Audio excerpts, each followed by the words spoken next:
right, so who's this again? So this is Rip. He's my personal dog. He's 12 months old. And he's been through all this and recently earned his junior hunter title. So I think he's pretty excited.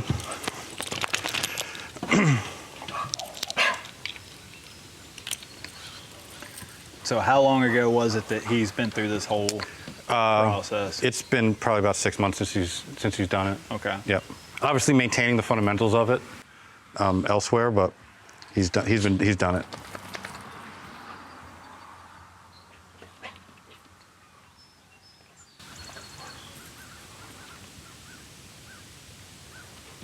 New environment, just let him get a feel for it, waiting for him to ask me the question. Yeah, because he's literally not been out of the truck. Yeah.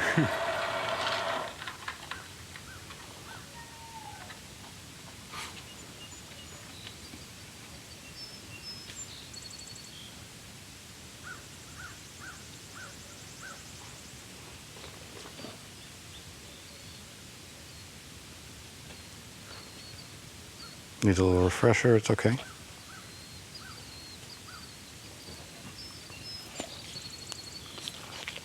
There you go, buddy. Been a minute for him. He's like, wait, this looks familiar.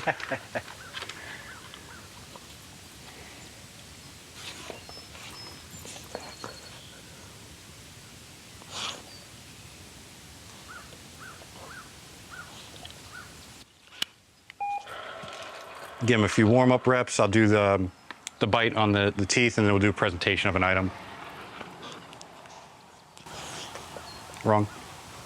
He pulled away. He should accept it. He's been there, done that.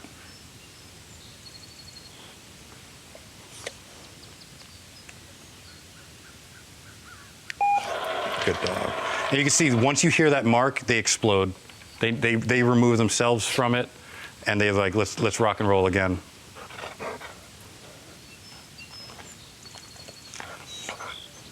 I had his gums. It was my fault.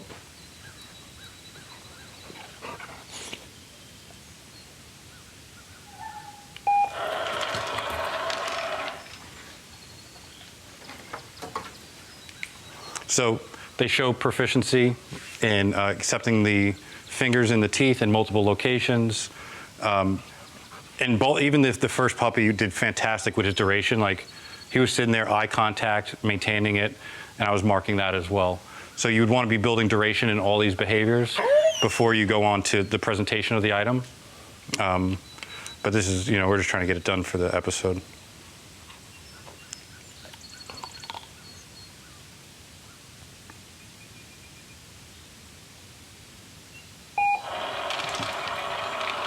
He knows the commands. I'm not saying it yet, just so the viewers understand the protocol.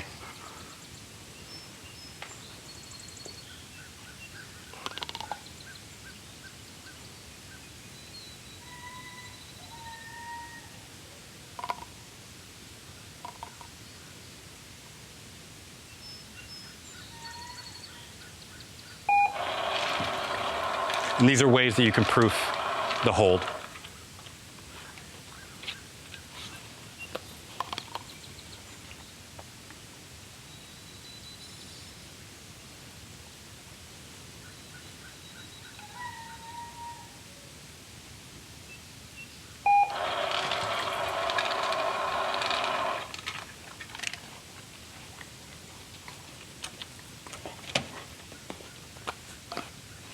Here I'm showing him really reaching out and fighting to get it, and that's the utilizing the bungee on the table. It really helps.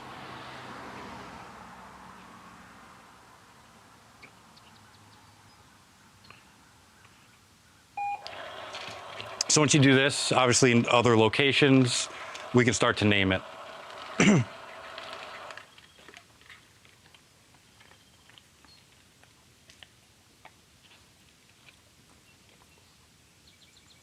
Fetch.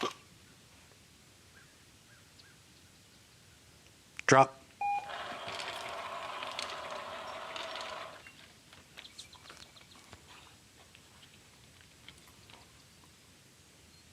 Fetch.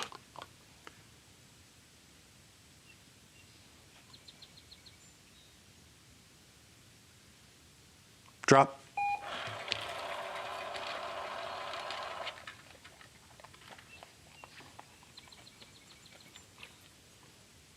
Fetch. Now you can see his intensity with the word fetch. He's ignited versus me just presenting it, because this is boring to him. And I think with some of the power fetching exercises that I've done, and knowing that it turns off pressure, you see that intensity with it. Drop.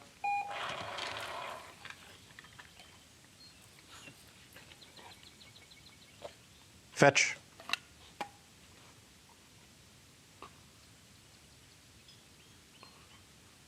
Good dog. Very good. Drop.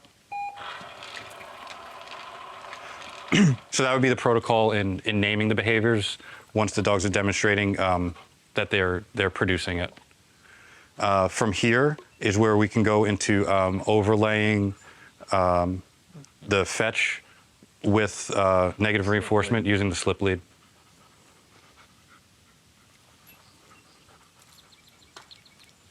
And earlier, I discussed how dogs, it's very natural for a dog to receive a correction around their neck, and since they were born, that's just where it came from.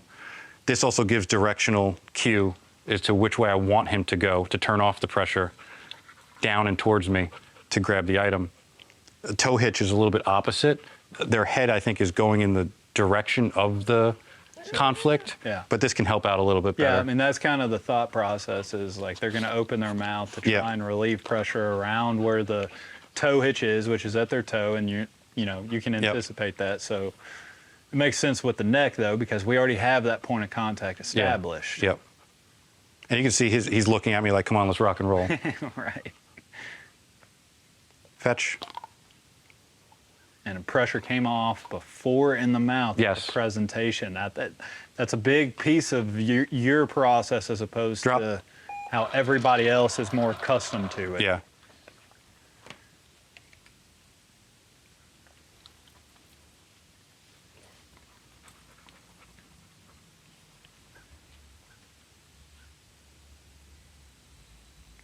Fetch. Because all we're showing him is that the act of fetching is making that pressure go away. Yeah. Because, I mean, he's already looking in your pocket because he's anticipating it coming out. Yeah, he knows where it's coming from. Yeah. And you can also switch sides. I'm a righty. I'm not that coordinated. Fetch.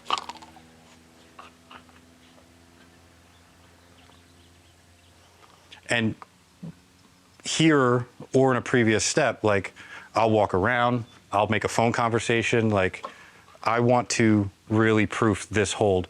Because I never said it. Doesn't mean he doesn't know how to do it.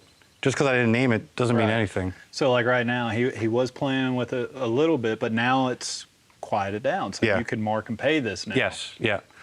Or slight leash pressure, right? If he's juggling in his mouth, mark and pay that. It helps stabilize. Yep. Drop.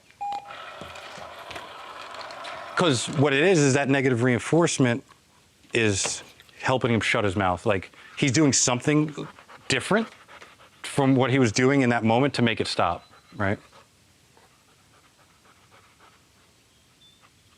Fetch.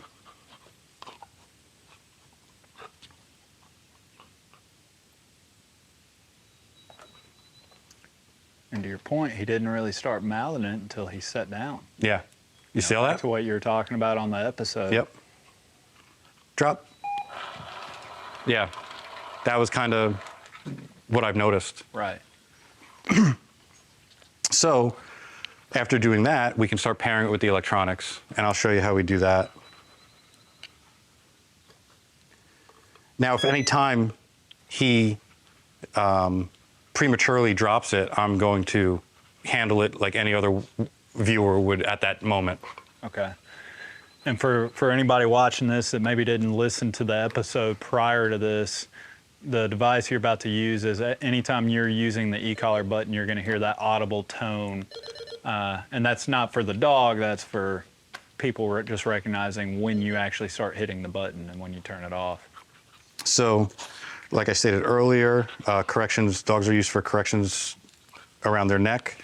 I'm going to put the e-collar on where the receiver is on the top of his neck to give some sort of directional cue. And dogs inherently move away from stimulation. So it's just a real clear way of communicating with them.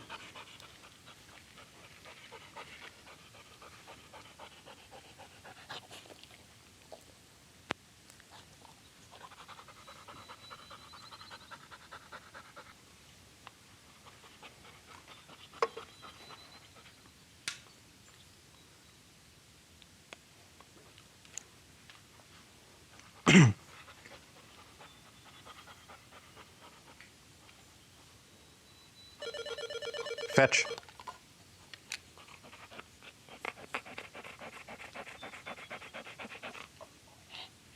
Drop.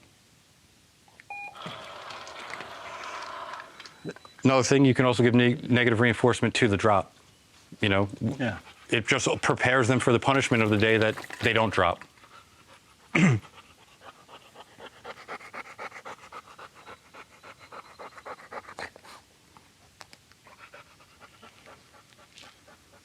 You know, the tools are already in place for it. I wouldn't do the drop negative reinforcement through the slip, just electronics.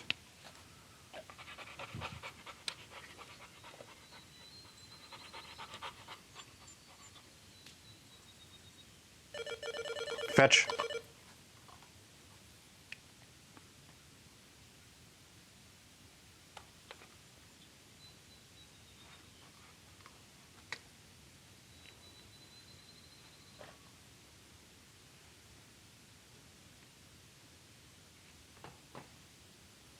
Drop.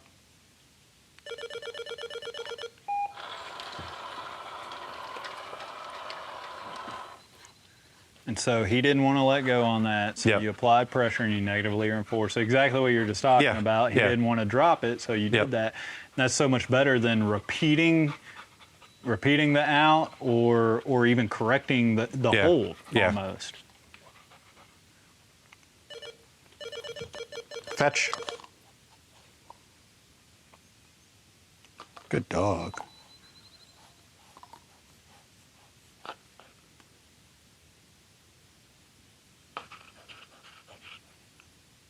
Drop.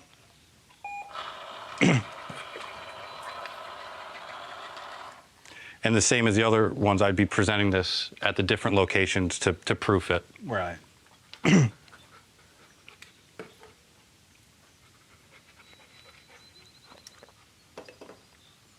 And you can do solely electronics if you want. You know, once you get repetitions with the slip lead, and you can do solely e-collar, because in further steps, when you are doing walking fetch and whatnot, the negative reinforcement is going to come through the collar, or the positive punishment is going to come through the e-collar.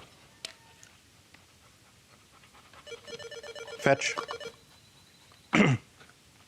So I typically do my negative reinforcement at a level 3 on the e-collar tech fob or on the mini educator. Their stims are all very similar, so I just do a level 3. One thing I've found that for those of us that a lot of people are more familiar with Garmin or something, typically electronic tech is goes in 3s compared to Garmin 1 level. Yeah. So like a Garmin 1 low would be a 3 on e-collar tech. Yep. A 6 would be a 1 medium, and so on and so forth. Yeah, so if you want, I can, he's out of food here. He's solely like not food-based anymore. Only when I'm introducing new behaviors or working through some situations, I'll use food as a reinforcer. But we can do maybe some walking fetch if you want to see it, you know, how it transitions. Give him a little breather. So while he's resting, is there a way that you know of, say we don't have the treat dispenser? Yep. What's called the train and treat and train. Is there a way to do this indirectly, efficiently without having that? Up. Indirectly without doing it? Yeah. Like, could you, I Yeah. don't know, throw, well, no, it's going to probably spark prey if you throw it down the You table. could. So, like in detection work, we throw the toy, and Okay. the bumper or the ball or whatever. Typically, you want the dog to think it's coming out of the alert, but we've gotten into throwing food now on the floor. I think that'll work just as fine. I have done a lot of this though with direct reward. Reason being, the marker means end of behavior in this. So they have to leave the behavior anyway to get the food. So it's still semi-indirect. I just like that this gets them really moving. Like, go away, get it, come back into it. Yeah. You know? But the huge takeaway is in the beginning shaping moments is the marker and him removing himself from it. I just wanted to make sure if somebody doesn't have this, or maybe they don't have it in the budget or something right now, don't let it prevent you from No, not at all. from trying this. And I will tell you, every treat and train I bought for $20 off Marketplace. Oh, really? Yeah, they're all over. Everybody gets them and doesn't use them and wants to sell them. You know, so yeah, I think I spent $25 on that one. Okay. Yeah, so they're out there, and I think brand new, they're $100, not too bad. But yeah, you can always throw food, and if your table has like a ridge, you don't have to worry about the food going off the sides. Yeah. You know. Another question. We have now seen 2 dogs on here, one brand new, one that's been through it. They're both labs. Yep. So there's somebody sitting here, well, of course you can do this with a lab. They're genetically, the retriever's in the name, right? Yep. So what are your thoughts? Is this, you can do this regardless of breed and all that stuff, especially if you build it and shape it correctly going into it? Bart Bellin, when he designed this system, was Schutzen dogs. Right. You know, KNPV, Malinois Malinois, and Shepherds. Yeah. That was the main purpose of it, because there is a retrieve aspect of that sport. And yeah, those dogs love to bite naturally, but it's about getting them to retrieve and hold.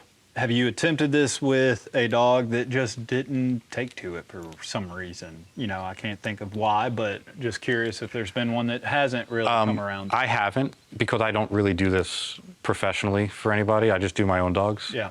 And I'm fortunate that they like it. And I'm sure, like anything, there's one thing that works for one dog and not for another.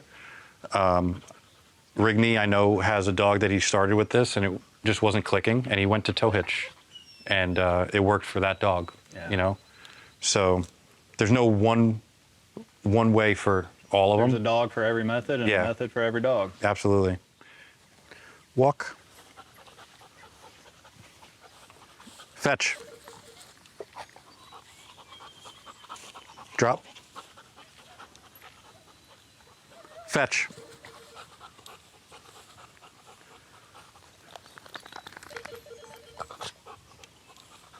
Drop. Fetch. Sit. Drop. Fetch. Drop. Heel. No. Heel.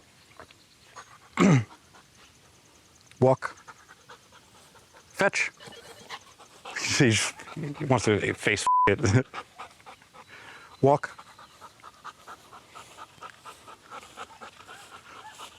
Drop. Walk.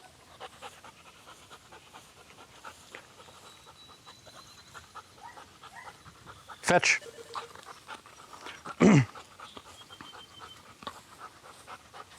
Sit. Drop. So that's how I do my walking fetch.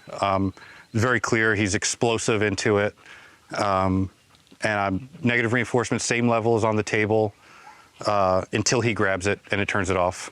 And he really enjoys it. Like, he's not looking at it like it's a chore. And so continuous pressure on negative, are you climbing at all, or are you just staying static on that? Staying static, yeah. I don't need to see striations. Like, he feels it. Right. I know he does. He knows exactly what you're saying. Yeah.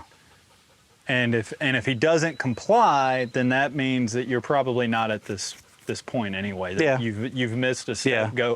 That's when you hear people say, go back to the table or something, because then you're getting into a standpoint to where if you're climbing up pressure, to make them do it, then something's unclear to the dog, and we don't want to risk we don't want to take the risk of climbing to an aversive level. Yeah. For something that they don't understand. Right. And so, like, you know, it's very easy in the world that I come in where it's like, well, they know and it's fair, so to hit it. Yeah. And if you got to climb up, you got to climb up. Yep. But, you know, we don't know at what point that becomes aversive to where all of a sudden they're going to start shying away from these objects. And like, I read my dogs, man. I can tell where their mental state of drive is, and you do have to climb to match that mental state of drive. Yeah. Right? Like, a normal for him on like a Martin is a 7, but if I'm doing casting drills and he's rolling out and he's not whistle sitting at a 7, he's probably not going to feel it till it's a 9 or a 10. Yeah. It's just, you know, the way that it goes. And that's the importance of knowing Your dog. Knowing your dog, knowing the state of drive, because what's a lot of pressure to this dog might be nothing to another dog, and vice versa. And I've had, so this is a level 3. I've had this be a correction level for some dogs where they scream at a 1. They're just ultra sensitive, you know?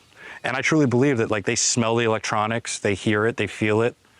They're totally aware of all this stuff. Well, and I think that's why I personally, not to say that there's anything wrong with somebody using vibrate or even tone, but like my pressure is lower on the bottom side of the stimulation than what the vibrate function is going to be. And you're adding that audible tone even more to where, to your point, I think I'm using such low levels of pressure.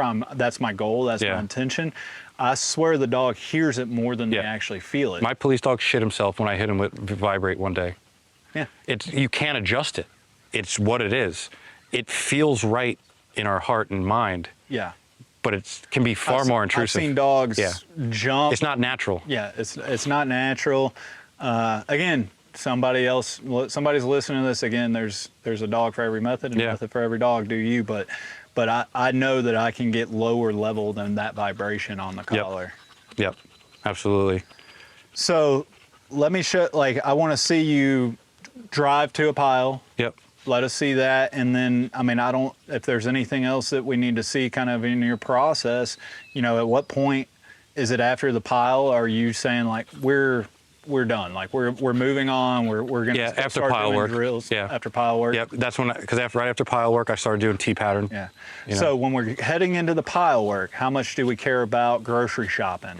Do you care at all about it? Some trainers hate it. Some trainers like, I don't care. What are your thoughts on grocery shopping? I'm not a fan. And the way that I lay out the bumpers, it's not enticing. I separate them, okay, stagger so you're them. not just going to go dump a bucket? No. That's what I would do. Yeah. No, I separate them. I'm all about setting them up for success, man. That's my motto. Everything in dog training is everything, right? Yeah. Yeah. I think he likes your grass. Yeah. Hey. Up. Up. Walk.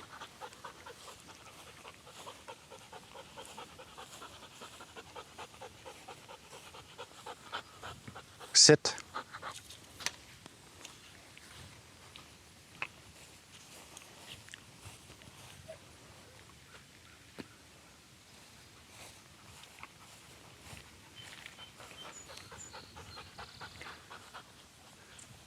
Dead bird. Back.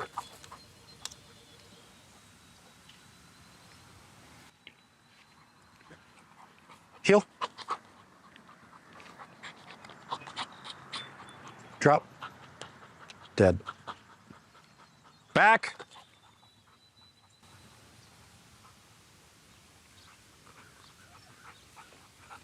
Heel. Drop. Here. Sit. Dead. Back.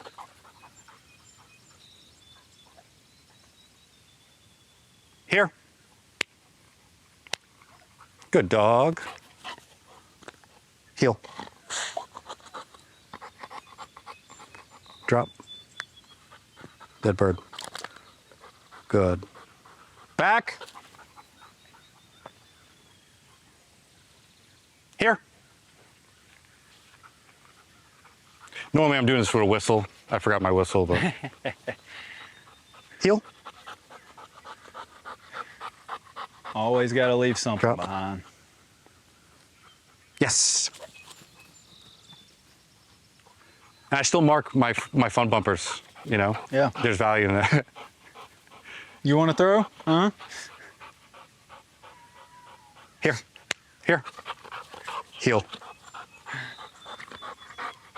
Drop. Here.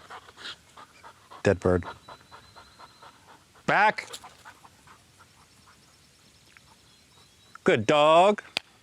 And I play tug, man. Yeah. There's power in that shit. Drop. Yes.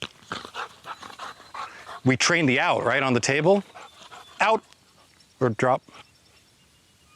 Fetch. Ah, good dog. Now we can't play tug. That's going to create hard mouth. They're going to be chewing. They won't Drop. give it up. It's going to be a sloppy out. No, his intensity went through the roof when I started playing tug. Yeah. And Randall's the one that turned me onto it. Yeah. Listen, this is my first real retriever, and I was just reading what I read on the internet, and it made sense to me. Yeah. You know, knowing what I know from building drive and police dogs. But then I'm like, well, why don't they? And then I realized they don't teach really an out. Drop. Yes. Yeah, that goes back to what we were talking about in the episode. If you don't teach the out, then you can't get mad when the dog doesn't out. Drop. Fetch. Attaboy. I think he's about it. Yep. And it's just more engagement, man. You know, food, it does have value. And he's sitting here holding it, waiting on you to out, and you just tugged with him. Yeah. Yeah. Sit. Fetch. And this is, you said he's 1 or 12 months. 12 months. Drop. And I didn't do everything perfect with him, you know? We never do. No. Attaboy. Again, it goes back. I believe there's always room for improvement. Yeah. Even if we technically think that we ended up with a perfect dog, it's like, well, how do we make it even more perfect? Yep. You know? Yep, absolutely. Good dog. All But right. that's pretty much it, man. Yeah. I think that's the... Well, I mean, you know, like I said, there's so many people looking for alternatives, not necessarily quote unquote better, or, you know, that the other side is wrong and this is right, but people are searching for other alternatives. Yeah, absolutely. And so it's like this is another approach, right? Whether you agree with it or disagree with it, like, you know, your dog loves to play this game. Yeah. He loves to retrieve. There's an out, there's control on here. Yeah. So like everything that the other side provides, the more traditional approaches, so far from what I can tell, you have that. And nothing's dirty, you know? Yeah.